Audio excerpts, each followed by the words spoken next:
इस क्वेश्चन में देखो बेटा, यहाँ पे आपको a प्लस बी का वैल्यू 3 के बराबर है और ए बी का वैल्यू -4 के बराबर है। आपको पूछा गया है a cube plus B cube का आपको वैल्यू ढूंढना है, ठीक है ना बेटा।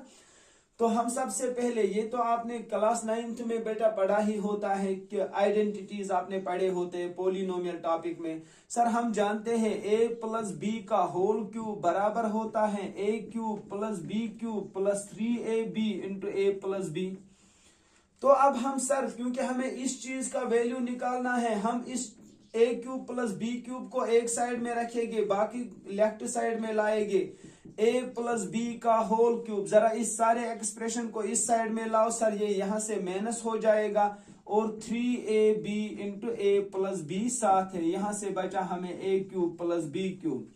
आपको a cube plus B cube का वैल्यू ढूंढना है, वो a cube plus B cube का फार्मूला है। ये a cube plus B cube किसके बराबर होता है? a प्लस बी का whole cube minus 3ab into a plus B. Iqra बेटा मुझे कहता है सर यहाँ ट्रांसपोज करने पे तो प्लस का साइन नेगेटिव होता है, कहीं इसका साइन भी नेगेटिव मत होगा? नहीं अदफर बेटा, ताजीना बेटा, इसका साइन नेगेटिव नहीं होगा क्योंकि ये सारा टर्म एक ही टर्म था। जब आपने इसको यहाँ खींचा बेटा, यहाँ ट्रांसपोज किया, खाली ये वाला प्लस माइनस हो जाएगा, ये सब के साथ ये माइनस जुड़ के हैं बेटा। विच इम्प्लाइज बेटा a प्लस बी का मतलब वैल्यू आपके पास गिवन था, यहाँ a प्लस बी का वैल्यू 3 के बराबर है, ऊपर से पावर आ जाएगा बेटा -3।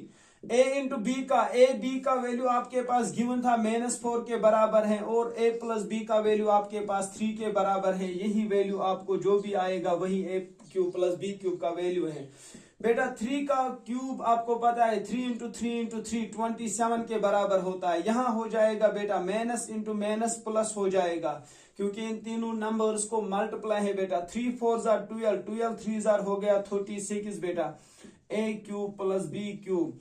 विच इम्प्लाइज इन दोनों को ऐड करोगे वो 63 के बराबर आ गया बेटा। a क्यूब प्लस बी का वैल्यू कौन सा ऑप्शन आ गया? Option number B.